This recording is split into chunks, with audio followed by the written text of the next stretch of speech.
चलिए students, now let's talk about prepositions.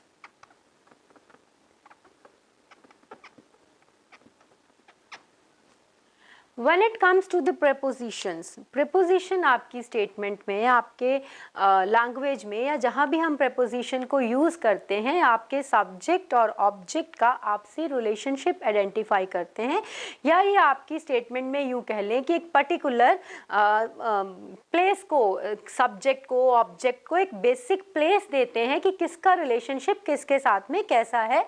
For an example, I right a statement, there is a pen in my bag.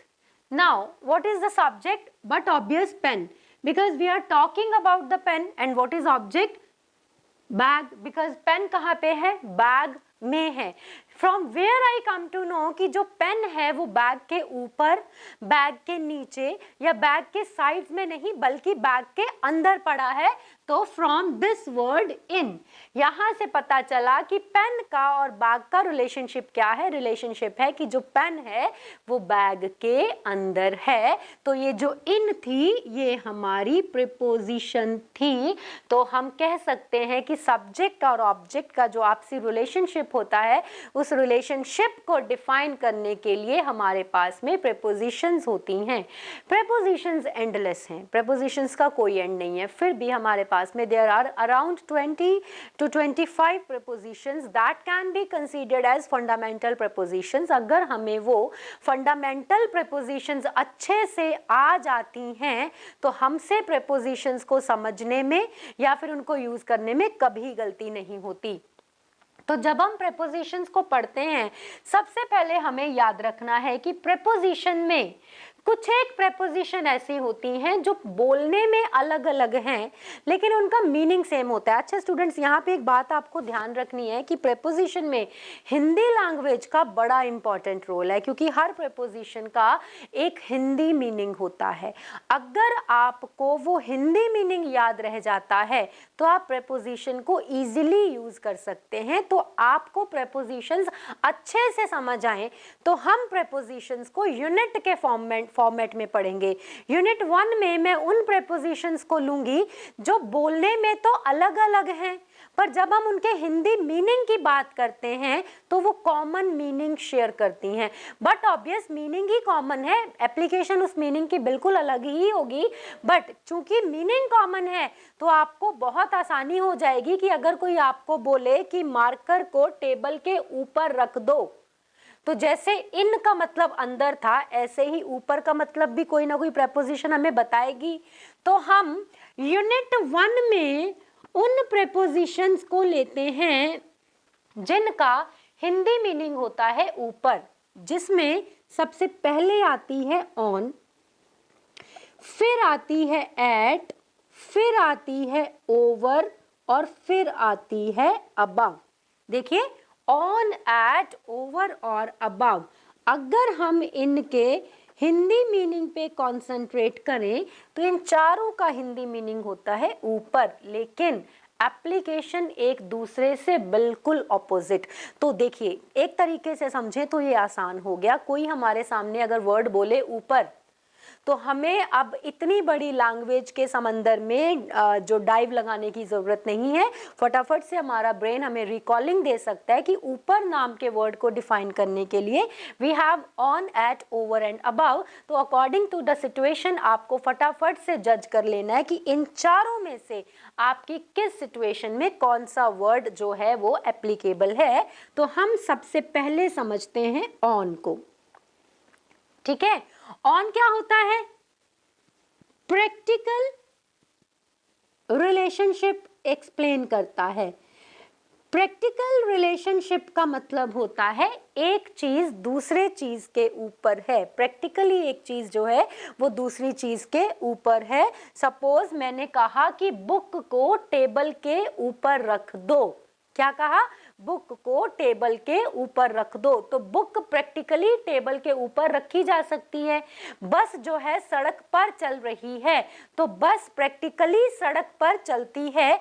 तो ये practical relationship होता है, true relationship होता है, authentic relationship होता है, जहां आप एक चीज को सचमुच किसी दूसरी चीज के ऊपर दिखा सकते हो। जैसे my brother was jumping on the bed।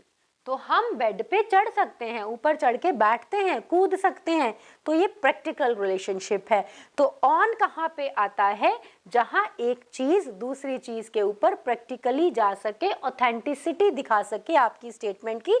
जैसे एग्जांपल और ले लेते हैं। There is a lizard on the wall। तो जिसको हम लिजर्ड कहते हैं, छिपकली कहते हैं, वो सचमुच में वॉल के ऊपर ही तो होती है। तो आप याद रखेंगे, जब ऊपर का मतलब उस रिलेशनशिप में हो जिसमें एक चीज को दूसरी चीज के ऊपर प्रैक्टिकली रखा जा सकता है, उसको हम ऑन से डिफाइन करते हैं। आई बिलीव ऑन आपको आ गया होगा। तो अब ऑन के बाद हम मूव होते हैं एट पे। जब हम बात करते हैं एट की, okay, at is, what is this at? This is impractical to describe actual relationship। जब हम बात करते हैं दो चीजों के बीच में ऊपर का रिलेशनशिप, जैसे कि ऑन दिखाता है, उसी सेंस में क्या एट भी दिखा सकता है? तो हमने लिखा इम्प्रैक्टिकल है ये बस बोलने भर के लिए ऊपर है, बट असल में एक चीज को दूसरी चीज के ऊपर डिपिक्ट नहीं कर सकती। Let's see how.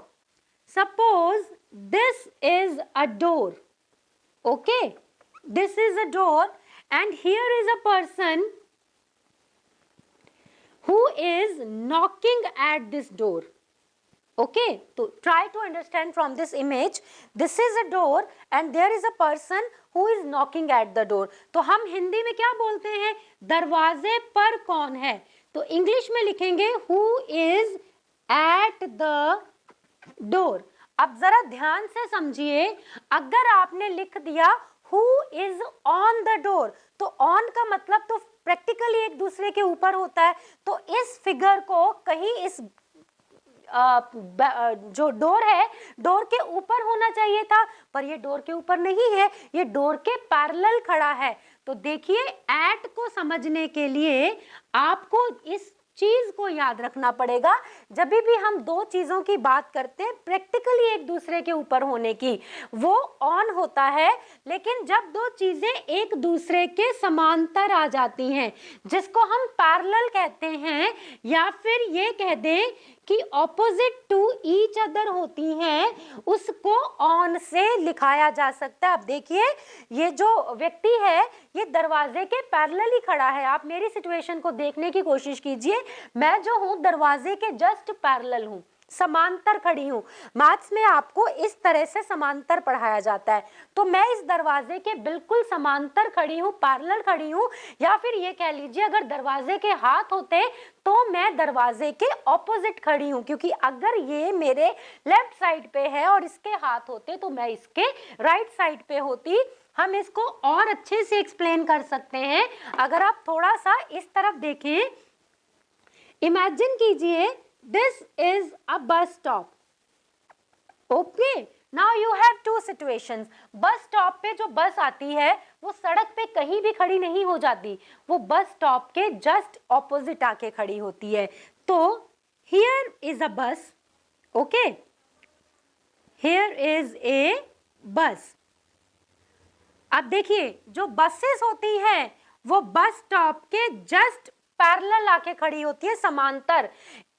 ये बस स्टॉप है बस कहीं और चौक में रुक रही है या कहीं सड़क पे रुक रही है, ऐसा नहीं होता। जस्ट बस स्टॉप के ऑपोजिट आती है, इसके ऑपोजिट आई या फिर इसके पैरेलल आई। देखो ये रहा बस स्टॉप, ये रही बस, बिल्कुल उसके पैरेलल आके खड़ी हो गई, तो हम कहेंगे there is a bus at the bus stop. Okay, now the question is there any provision जो हमको ये कहलवा दे कि देयर इज अ बस ऑन द बस स्टॉप। अगर हमसे पूछा जाए कि कुछ ऐसा प्रोविजन है जो हमें यहाँ पे एट की जगह पे ऑन लगाने की परमिशन दे, तो बिल्कुल ऐसा प्रोविजन है हमारे पास में। देयर इज अ बस ऑन द बस स्टॉप कहा जा सकता है, क्योंकि ऑन ने हमें क्या दिखाना है, ऑन ने दिखाना है कि एक चीज दूसरी चीज के ऊपर प्रैक्टिकली है। तो ये पॉसिबिलिटी तभी होगी जब आप एक्सीडेंट बताना चाहेंगे। अगर जो बस है किसी भी तरीके से बस स्टैंड के ऊपर ही चढ़ गई है, तो वही ऑन का केस है जहां बस सच में बस स्टैंड के ऊपर है। लेकिन अगर हम बात करते हैं पॉजिटिव केस में, जहां पे बस अपने पैसेंजर्स को लेने के लिए आई है, तो उस सिचुएशन में जो बस होती है वो बस स्टॉप के पैरेलल या ऑपोजिट आके खड़ी होती है, जिसको हम कहते हैं एट। तो आई बिलीव ऑन और एट में अब कोई डाउट नहीं रह गया है हमें, और ऑन और एट हमको क्लियर हो गया होगा। तो अब हमने ऊपर जिसको हम हिंदी में बोलते हैं उस सेंस में ऑन और एट को समझ लिया। अब हम बात करते हैं ओवर की। ओके, ओवर का हिंदी मीनिंग भी बिल्कुल ऑन और एट की तरह ऊपर ही होता है, लेकिन इसका जो रिलेशनशिप होता है वो दो पार्ट्स में बढ़ जाता है। या तो ये डिस्टेंस दिखा सकता है, ओके, या फिर ये मोशन दिखा सकता है। अब समझिए कैसे। Suppose there is a table. अब if here is a ball, we can easily see बस ball is on the table. If here is a ball, just उसके ऑपोजिट पड़ी है, देखिए यहां होती तो अंडर कहा जाता, नीचे नहीं है उसके सामने है, तो there is a ball at the table, उसके जस्ट ऑपोजिट है ना। अब हम मानते हैं कि जो बॉल है वो यहां पे है, हवा में किसी भी तरीके से लटकाई हुई है, तो देखिए बॉल अभी भी टेबल के ऊपर ही है, लेकिन किस ऊपर है, बॉल और टेबल में डिस्टेंस है। तो इस डिस्टेंस की वजह से हम कहेंगे there is a ball over the table. अगर हम दूसरी एग्जांपल लेना चाहें तो दूसरी एग्जांपल है sky is over our head. तो अगर हम आसमान की तरफ देखें तो आसमान हमारे सर के जस्ट ऊपर होता है और बहुत डिस्टेंस में होता है। घर में जो पंखे लगे होते हैं, हम जब उन पंखों के नीचे बैठे होते हैं तो हम कहते हैं there is a fan over my head, लेकिन ये स्टेटमेंट वही कह सकता है जो बिल्कुल पंखे के नीचे बैठा हो और पंखा उससे ऊपर हो, और पंखे में और व्यक्ति में लंबा चौड़ा डिस्टेंस होता ही होता है, इसीलिए उसको ओवर कहा जाता है। तो ये ओवर का डिस्टेंस वाला पार्ट हमें क्लियर हो गया। Okay, now let's move to the motion. Suppose again here we have a table and here is a ball. किसी ने इस तरफ से बॉल को थ्रो किया और जो बॉल है वो इस तरफ आके गिर गई। तो देखिए बॉल कहाँ गई है, बॉल टेबल के ऊपर से कूद के गई है, उसने टेबल को बीच में कहीं भी नहीं छुआ, क्योंकि जहां छू जाती, जहां टकरा जाती वो वहीं गिर जाती, पर वो गिरी नहीं, वो ऊपर से निकल के उस तरफ चली गई। तो हम कह सकते हैं throw the ball over the table. हम कहते नहीं है ऊपर से फेंक दो, तो जब हम कहते हैं ऊपर से फेंक दो तो जो एक चीज होती है वो दूसरी चीजों को लांग के जाती है, इसीलिए उसमें ओवर कहा जाता है। जैसे वॉलीबॉल, जब वॉलीबॉल खेलते हैं प्लेयर्स तो बीच में नेट होता है, नेट के इस तरफ से उस तरफ बॉल जाती है, वो नेट के ऊपर से कूदती है ना, वो ओवर होता है। क्लियर? अब मेरी एक बात को बहुत ध्यान से समझिए, आपका कंसेप्ट अभी बिल्कुल क्रिस्टल क्लियर हो जाएगा। अगर किसी को अभी डाउट है तो बिल्कुल क्रिस्टल क्लियर हो जाएगा उसका डाउट। यहाँ पे एक एग्जांपल है, a plane is flying, a plane is flying over the building। अब देखिए, अगर ये एक बिल्डिंग है, चलिए इसके ऐसे करके हम शीशे बना देते हैं, लुक दे देते हैं। If this is a building and this is a plane, तो जो प्लेन है वो बिल्कुल बिल्डिंग के सर पे तो उड़ता नहीं है, लंबे चौड़े डिस्टेंस पे उड़ता है। तो एक तो बिल्डिंग से डिस्टेंस पे उड़ रहा है, और दूसरा वो बिल्डिंग के ऊपर आके रुकेगा नहीं, ऊपर से निकल जाएगा। तो ये जो बिल्डिंग के ऊपर से प्लेन निकल रहा है, ये डिस्टेंस एंड मोशन दोनों कवर कर रहा है। जिस तरह से पुल जो होते हैं वो नदी के ऊपर से निकलते हैं, अच्छे खासे डिस्टेंस पे होते हैं और नदी के इस पार से उस पार चले जाते हैं, तो इसको कहा जाता है there is a bridge over the river, या there is an over bridge. Clear? तो ओवर तब यूज होता है जब कोई चीज किसी चीज के ऊपर से जाती है, या फिर दो चीजों के बीच में अच्छा खासा डिस्टेंस हो जाता है। चलिए अब हम अगर बात करें आपकी प्रेपोजिशन अबव की, अभी तक मैंने आपको ऑन पढ़ाया, एट पढ़ाया, ओवर बताया, पिक्चर से बताया था ना, तो आपने पहले तो याद करना है कि जो अबव होता है ये लाइन डिफरेंस होता है। अब लाइन डिफरेंस होता कैसे है, चलिए हम पिक्चर बना के देखते हैं। यहाँ पे एक टेबल बनाया मैंने, ठीक, टेबल के ऊपर रख दी बॉल, प्रैक्टिकली टच हो गया, पोजीशन मिल गई, that is ball is on the table. यहाँ पे मैंने टेबल बनाया और बॉल यहाँ पे रख दी। अब देखो ये अंडर नहीं है, क्यों? क्योंकि अगर अंडर होती तो इसकी लोकेशन यहाँ होनी चाहिए थी, ये टेबल के ऑपोजिट पड़ी है, तो that is called eight the table. तीसरे में आपने ओवर सीखा था, ये हमने टेबल बनाया, या तो हम बॉल यहाँ पे फिक्स कर दें, देखिए अच्छा खासा डिफरेंस आ गया टेबल और बॉल के बीच में, या फिर हम बॉल को यहाँ से फेंक के इस लोकेशन पे ले आए ऊपर से। तो ये दोनों आपने पढ़े हैं कि ये डिस्टेंस हो गया in the sense of over, और ये मोशन हो गया in the sense of over. ये ओवर प्रेपोजिशन है जो इस तरफ डिस्टेंस को रिफ्लेक्ट कर रही है और इस तरफ मोशन को। अब आप मेरी बात को ध्यान से समझो, हम सबके घर में बेडरूम्स में बेड होते हैं। चलिए, बेड की एक बैक होती है, सपोज ये हमारे बेड की बैक है, back of the bed. Generally trend में क्या होता है, हम अपने बेड के बैक के पीछे फोटो फ्रेम्स लगाते हैं, अपनी फैमिलीज के सीनरीज लगी होती हैं, है ना, लोग अपने रूम को डेकोरेट करते हैं। अब तुम मान के चलो कि यहाँ पे एक सीनरी लगी हुई है। अब ध्यान से देखो, ये जो सीनरी है ये इस बेड बैक को टच नहीं कर रही, टच करती तो ये ऑन हो जाती क्योंकि पोजीशन बन जाती। इसके ऑपोजिट भी नहीं लगी, ऑपोजिट होता तो फेस फेसिंग होता तो ये एट हो जाता। डिस्टेंस पे भी नहीं लगी है, डिस्टेंस होता तो ओवर हो जाता, और इस तरफ से कूद के इस तरफ भी नहीं आ रही, तो इसको कहते हैं अबव। देखिए मैंने लाइन डिफरेंस बोला था, ये लाइन डिफरेंस ही है, देखो कितना बिल्कुल माइन्यूट सा डिफरेंस है, उसे छू भी नहीं रही, डिस्टेंस भी नहीं दिखा रही, फिर भी उसके ऊपर है, दैट इज कॉल्ड अबव।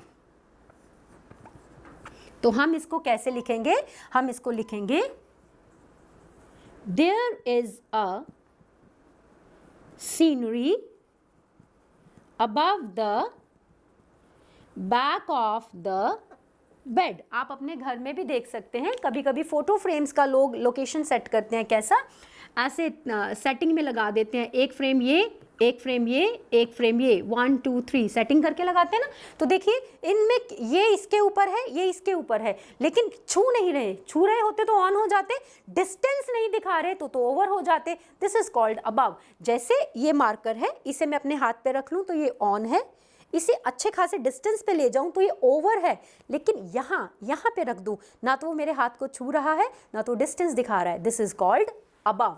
तो आई बिलीव अब आपको ऑन, एट, ओवर और अबव में कभी भी दिक्कत नहीं जाएगी। यूनिट 2 में हम केस ले लेते हैं अंडर का, below, beneath and underneath. Okay, ये 4 हैं। इन चारों का अगेन हिंदी मीनिंग कॉमन होता है। क्या होता है इनका मीनिंग? नीचे। देखो हम उन्हीं यूनिट्स को एक साथ साथ पढ़ रहे हैं जिनमें कैसे भी करके कोई रिलेशनशिप है। पहले हमने on, at, above and over पढ़ा, उसका मीनिंग ऊपर था। अब हमने जस्ट उसके ऑपोजिट थ्योरी ले ली, under, below, beneath and underneath. Under का मीनिंग क्या होता है? अंडर का मीनिंग होता है on the surface.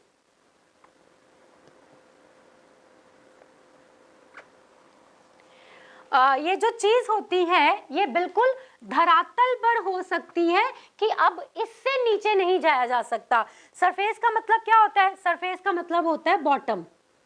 Okay, bottom का मीनिंग होता है धरातल, कि ये मैक्सिमम नीचे है, अब इसके और नीचे जाना पॉसिबल नहीं है।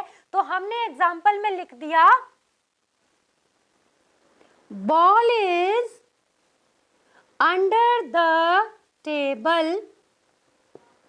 ठीक है, अब टेबल का जो अंडर है मैक्सिमम कितना होगा?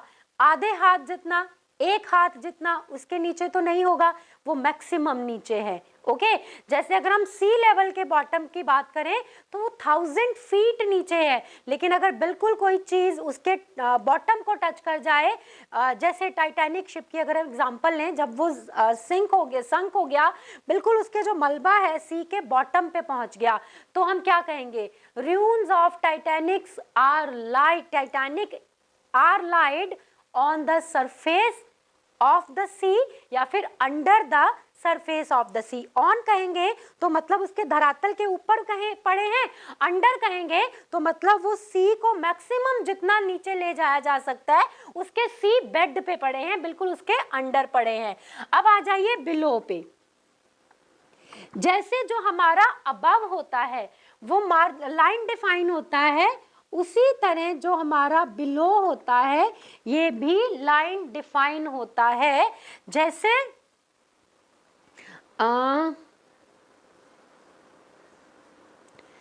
Suppose this is a board and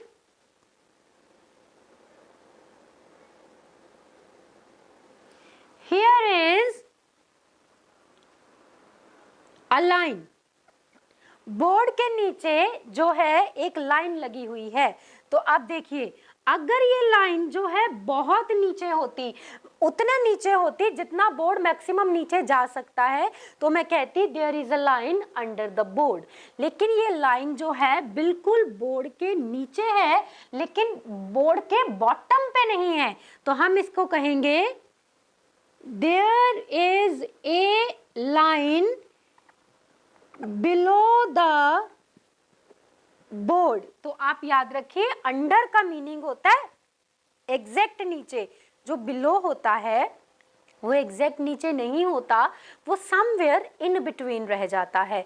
इसी तरह ऑन होता है एग्जैक्ट ऊपर, जो अबव होता है वो एग्जैक्ट ऊपर नहीं होता, वो समवेयर ऊपर होता है एक मार्जिनल डिस्टेंस पे। तो अबव मार्जिनल डिस्टेंस के लेके ऊपर की तरफ, और जो बिलो है मार्जिनल डिस्टेंस लेके नीचे की तरफ। Okay, now when it comes to beneath,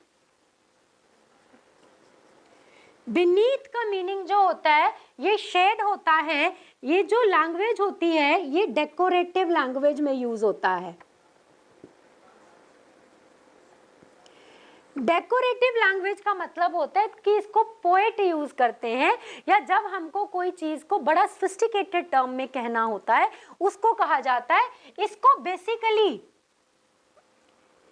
छाया के लिए, जिसको हम शेडो कहते हैं, उसके लिए यूज होता है। अगर मैं कहूं कम एंड सिट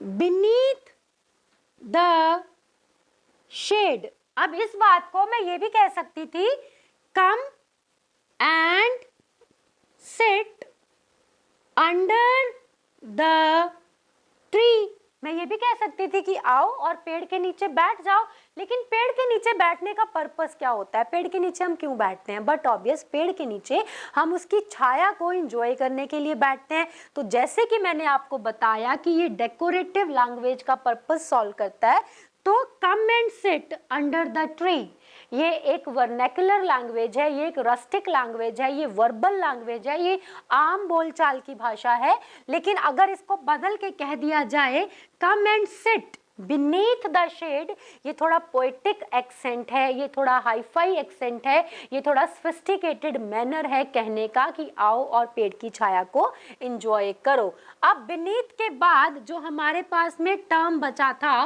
वो था अंडरनीथ। क्या था? अंडरनीथ। अब देखो, बड़ा एक जिसको हम कहते हैं ना thick line, wall line difference होता है, ये वॉल लाइन डिफरेंस ही है। अंडर का मीनिंग नीचे, एग्जैक्ट नीचे या on the bottom, sorry it should be on the bottom.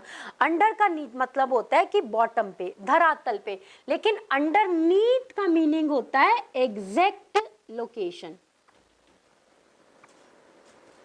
ये आपको एक पिन पॉइंट लोकेशन बता देता है। अब मैं आपके लिए 2 एग्जांपल्स लिखूंगी, आपको अंडर और अंडरनीथ की दिक्कत है जो सॉल्व हो जाएगी। मैंने लिखा there is a treasure under the floor of my room, या फिर there is a treasure underneath my feet। देखिए स्टूडेंट, बिल्कुल अभी आपको आइडिया क्लियर हो जाएगा। जब मैंने लिखा कि there is a treasure under the floor of my room, तो मेरे रूम का जो फर्श है उसके नीचे खजाना है। तो अब कहाँ खजाना है कि जितना बड़ा मेरा रूम है आपको वो सारा फ्लोर जो है उखाड़ना पड़ेगा, पूरी की पूरी फ्लोरिंग उखाड़नी पड़ेगी। लेकिन ऐसा, ये सिर्फ एक एग्जाम्पल है, फ्लोरिंग उखाड़ना नहीं है हमको, ये सिर्फ एक एग्जाम्पल है कि अगर बोल दिया जाए कि रूम के फ्लोर के नीचे ट्रेजर है तो हम पूरी की पूरी फ्लोरिंग उखाड़ेंगे, क्योंकि हमें पता ही नहीं है कि ट्रेजर कहाँ से निकलेगा। लेकिन जब कह दिया there is a treasure underneath my feet, मतलब अब पूरी फ्लोरिंग नहीं उखाड़नी है, जहाँ पे मैं खड़ी हूँ वहीं की जगह को एक चौक से मार्जिन ले लो और वहीं से उखाड़ लो, आपको खजाना मिल जाएगा। तो अंडर क्या बताता है? नीचे, पर कहाँ वी डोंट नो। अंडरनीथ आपको एग्जैक्ट लोकेशन बता देता है। तो अंडर मतलब होता है सरफेस पर, बिलो होता है मार्जिनल नीचे, लाइन डिफाइन होता है, बीनीथ पोएटिक एक्सेंट है जो ज़्यादातर पेड़ की छाया के लिए यूज़ होता है, और जो अंडरनीथ है ये एग्जैक्ट पिन पॉइंट लोकेशन बताता है।